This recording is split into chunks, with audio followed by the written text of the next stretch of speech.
안녕, 모모쌤이야. 한 주 동안 잘 지냈니? 선생님도 무척 잘 지냈어. 그래, 오늘은 전기 에너지 발생에 대해서 공부할 거거든. 공부하기에 앞서 좋아요, 구독 부탁할게. 고마워.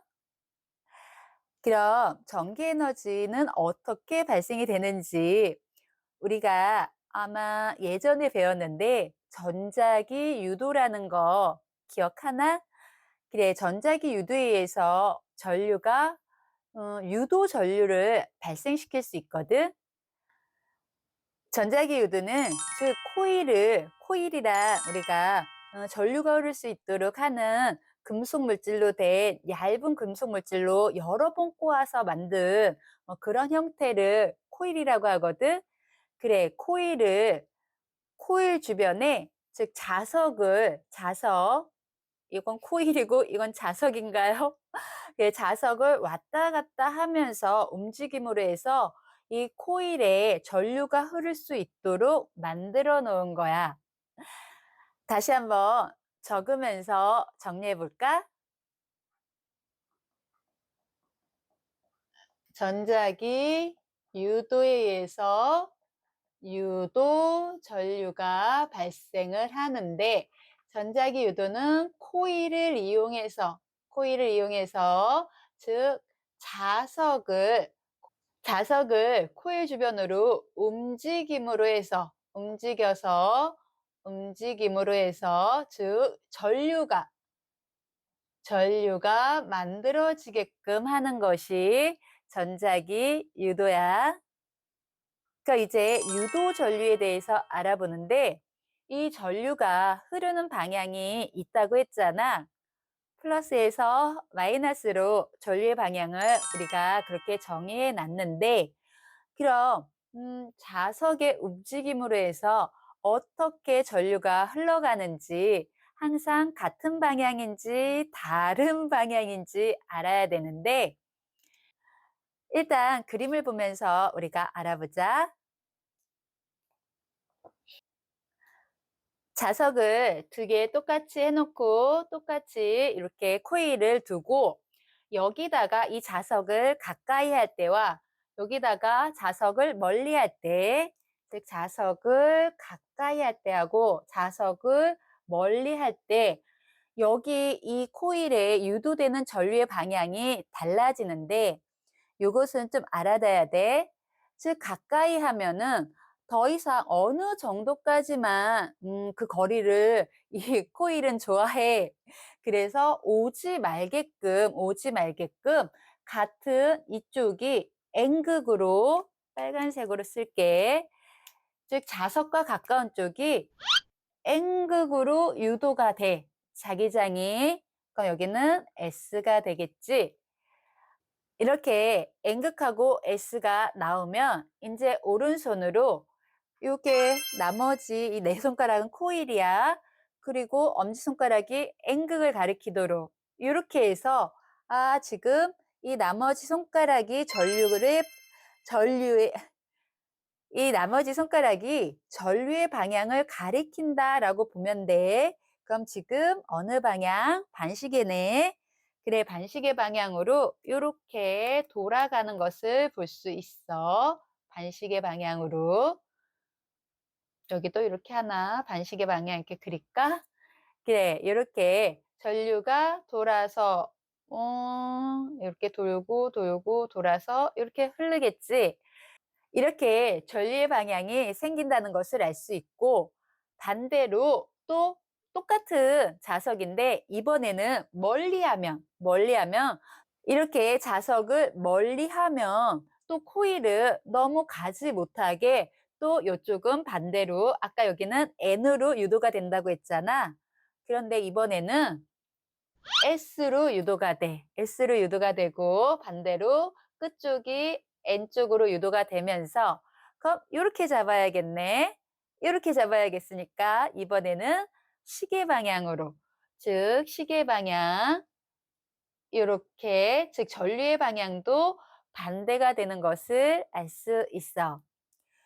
이렇게 자기장을 왔다 갔다 할 때 전류가 흘러가는 것을 유도 전류라고 하고, 이렇게 서로 가까이 할 때나 멀리 할 때 그 전류의 방향도 바뀐다는 것을 알 수 있었어.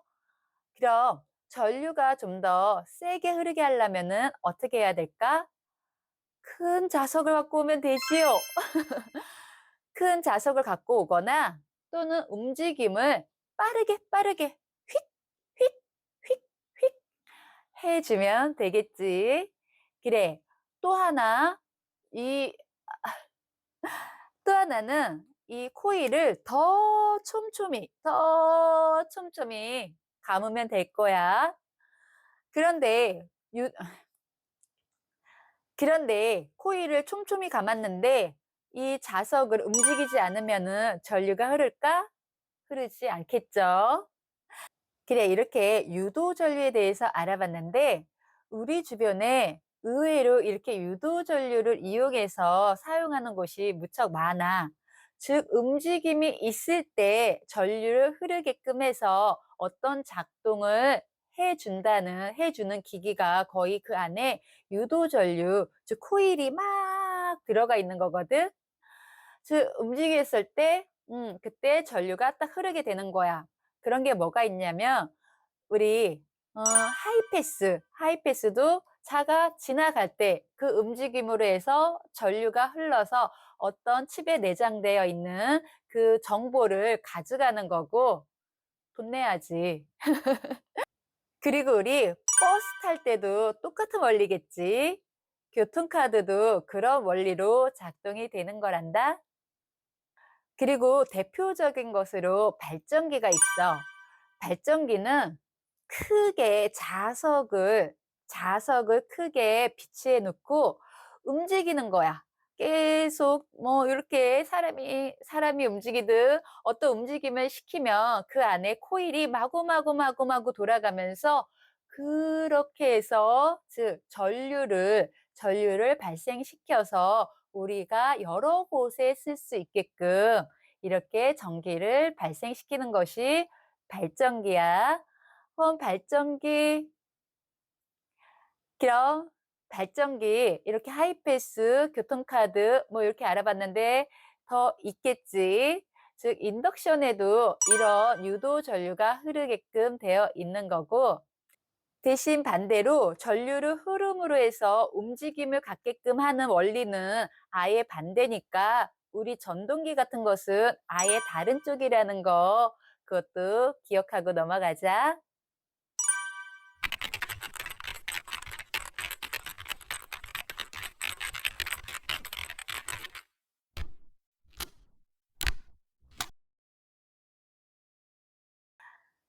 발전기는 그 종류가 좀 많거든. 수력 발전소도 있고, 화력 발전소도 있고, 조력 발전소도 있고, 좀 더 많은 발전소가, 원자력 발전소도 있고, 다 어떤, 전기 에너지로 전환을 시키기 위한 발전소거든. 말 그대로 수력 발전소는 물을 이용한 거잖아. 댐에서 물이 낙하할 때 그 에너지를 낙하하면서 에너지가 어떤 지금처럼 코일 같은 것을 움직이게끔 하겠지. 그럼 거기서 또 전류가 발생할 것이고, 이렇게 즉 수력 발전은 물의 위치 에너지가 떨어지면서 전기 에너지로 전환이 되는 거고, 화력 발전은 즉 연료를 땜으로 해서 물을 끓이면 거기 수증기가 나오겠지. 그 수증기가 또 큰 에너지를 갖고 있어서 그것의 움직임이 또 이렇게 코일을 돌리게끔 하는 거야. 그래서 또 전기 에너지로 전환이 되는 것이고, 조력 발전이나 원자력 발전, 그리고 우리가 풍력 발전소도 있지. 이런 모든 에너지들이 기본적인 에너지를 갖고 와서 그것이 역학적 에너지로 만든 다음에 그 역학적 에너지가 즉 코일을 돌려요 하게끔 해서 전기 에너지로 전환이 되는 거겠지. 그래, 이렇게 즉 우리가 지금 쓰고 있는 전기 에너지는 이런 여러 군데에서 이런 이런 여러 군데의 발전소에서 전기 에너지로 전환돼서 오는 거구나. 이렇게 알아봤어. 그럼 이런 에너지들을 어디다 쓸까? 우리가 항상 갖고 다니는 핸드폰만 보더라도 즉 핸드폰에 전기가 꽂아야지만 충전이 될 거 아니야. 이 전기 에너지는 핸드폰을 진동시킬 수도 있고 소리를 내게끔 할 수도 있고 빛을 발산하기도 하지. 이렇게 즉 전기 에너지는 빛 에너지로, 소리 에너지로, 그다음에 움직임 있는 운동 에너지로 즉 다른 에너지도 여러 가지 되게 많겠지. 그러니까 사방팔방 모든 에너지로 전환될 수 있다는 거. 소리도 나오니까 소리 에너지로도 전환되고 이렇게 각각의 형태로 전환된다는 것도 우리가 알아두면 좋겠네. 그래, 오늘 전기 에너지에 대해서 공부했는데, 선생님은 정말 전기 없으면은 못 살 것 같거든? 이런 원리를 통해서 우리가 쓸 수 있는 전기가 공급되는 거구나라고 오늘은 알아봤고, 오늘도 영상 보면서 공부하느라고 정말 수고 많았어. 남은 하루 즐겁고 행복하게 보내길 바래. 그럼 우리는 다음 시간에 또 만나. 안녕.